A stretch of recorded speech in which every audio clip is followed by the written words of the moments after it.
What's up, guys? It's your boy, Mad Mike. I know it's been a hot minute since I've given you guys an update on the Pontiac Fiero Ferrari kit car, but I've been making the most of the last of summer. It's finally over. Winter's quickly approaching us here in Squamish, BC. We got snow on the mountains and I've been out having fun on the dirt bike. Recently went skateboarding and busted my elbow open again. Had to get a bunch of stitches. I got a bunch of pins and plates in there, so that wasn't too fun. So I took a little bit of time off from wrenching on the car and doing other things. But nonetheless, I want to go ahead and pull the car out of the carport, and I want to pick your guys' brain. I want to know whether I should do a chassis mount wing. I want to know what color I should paint the car, and we'll just do a quick walk around and overview of what's going on with the car, and it's pretty much ready for paint. So let's go ahead and pull the car to the carport, go check it out, come along for the ride. Woo!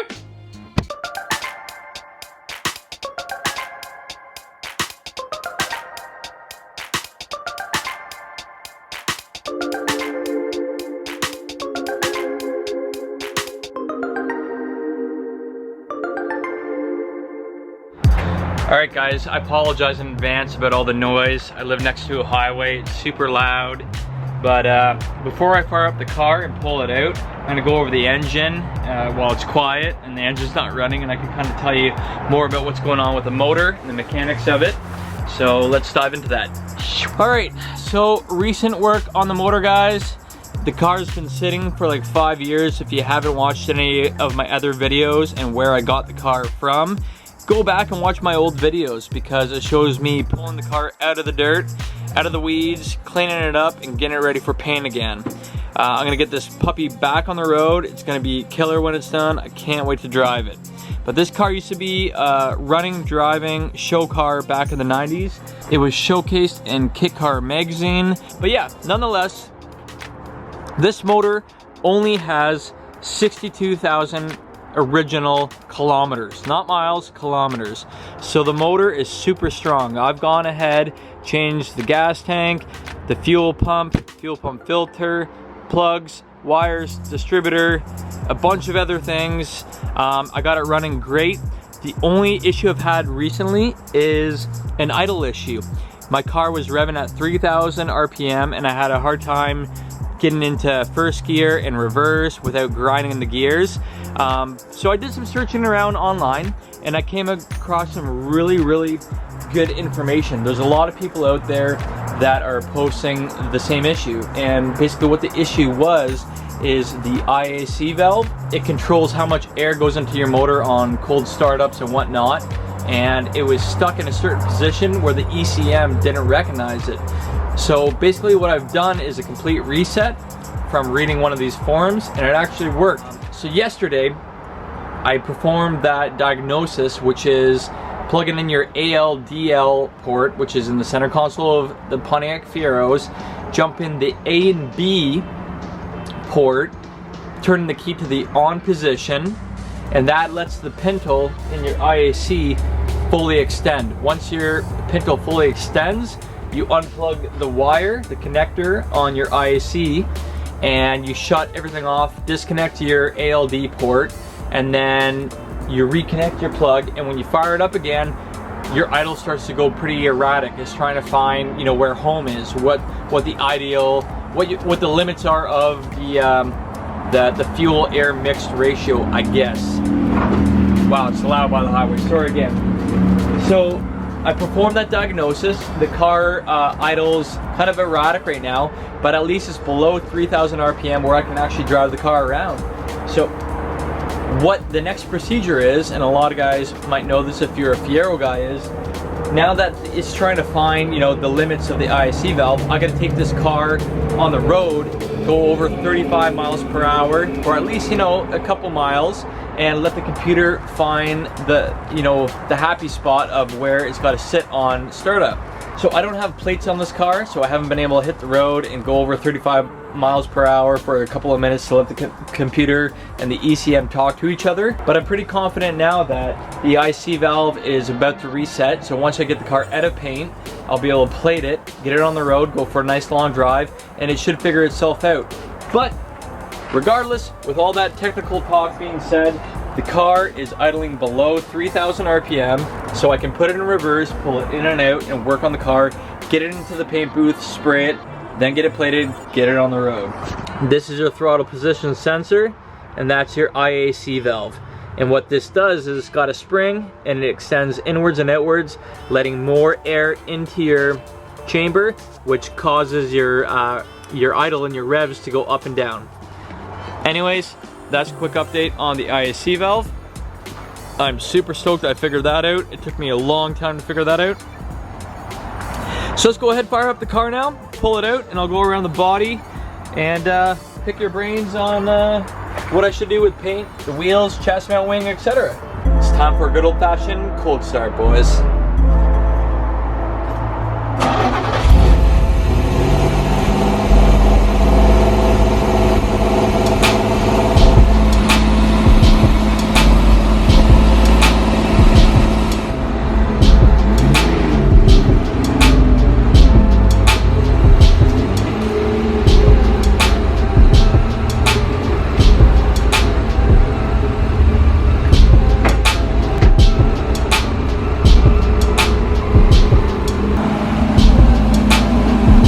You can hear how high it's idling right now.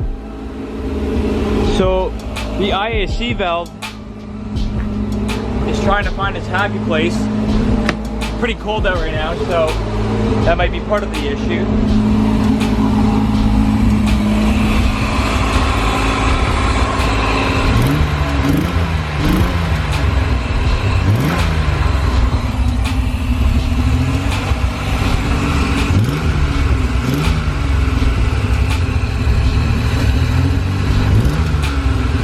See, when it idles down, that's where it should stay. But right now, it's revving at like close to 3,000 RPM. And the other day, I had it reset going about 1,000 to 1,500. So right now, it keeps jumping up and down. I don't know if it's because it's cold. I just got to take it on the road and give it a good long drive for a couple miles and let the ECM, which is right there, reset itself so that pintle can find its home position. So yeah, but anyways, at least I'm able to pull it in and out of the carport.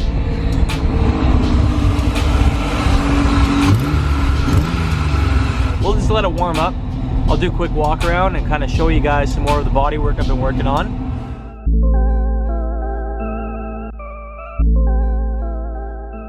So the car is pretty much ready for paint, guys.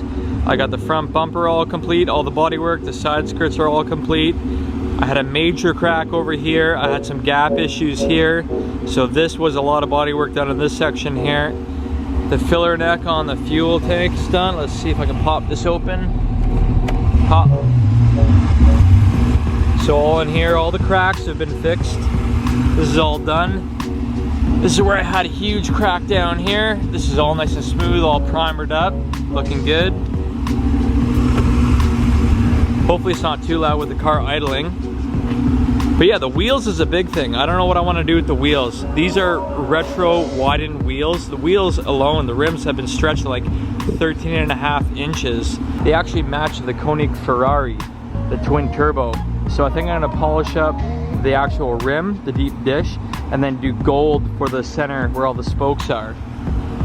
So comment below, let me know what you guys think, whether I should go black, chrome, copper, or completely switch the wheels out. But I don't really want to do that. I think I'm going to rock these rims, just do a paint scheme on them. Let's see where the temperature's at. So I'm at halfway on the temperature, which is good. I'm idling at about 2,000.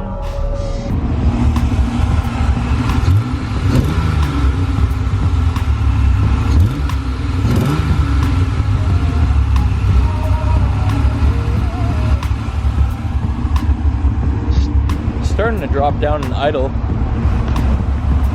Coming around to the front end of the car. Battery's about to die here, so I'll try to be quick. All the front end is done. So I'm about ready to get this car into paint, guys. I'm gonna go red, but comment below, let me know if you guys think I should go another color. I was thinking black or white, but I think red's gonna be the best color for this car. You know what, let's go ahead and swap out this battery so I can talk some more about the car. All right guys, got a new battery. Let's go and do a walk around. Shut the car off so it should be quieter. And we'll do another walk around of the car and get your guys' opinion.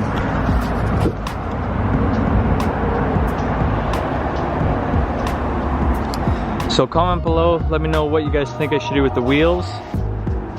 Let me know what color you think I should paint the car. Now the next big thing I want to ask you guys about was, I built the rear diffuser for the car. So I went ahead and did a template for my rear diffuser out of Bristol board. I'm transferring that over to steel, so I'm definitely gonna do the rear diffuser. But my big question was chassis mount wing. Should I do a chassis mount wing? I'm gonna post an image right here. I found this wing online. It came off of a GT3 Porsche, full carbon, so I think it would really suit the car. I'll fab up some custom brackets. You guys would probably like to see how I do that. You won't believe this. This fucking battery's gonna... Alright guys, I am extremely sorry about that. Third time's a charm. I just charged up the battery, and hopefully before it gets too dark I can finish up this video here. So yeah, I can't remember what I was talking about. Might have had a glass of wine tonight, or two, but I definitely wanted to make a video because I've been getting a lot of messages from you guys asking what's going on with the project car. Why aren't you dropping any videos? Is it painted yet? Why are you making car content? Yada yada yada. Well, I am. I've just been really busy working on my dirt bike, my snow bike build, trying to get this done, juggling everything else. So anyways, the car's ready for paint. Interior is gonna get fully gutted. We got 2 leather seats that I'm pretty sure I showed you. So I think, yeah, my general questions were, should I do a chassis mount wing? What color should I paint the car? What should I do with the wheels, the rims in particular? Should I paint them, powder coat them, change them up completely? Leave a comment, let me know what you guys are thinking. Motor's running really strong now. I just gotta take it over 35 miles per hour for a couple minutes so everything resets. But it's running, driving, it stops. Once it's painted, this car is ready for the road.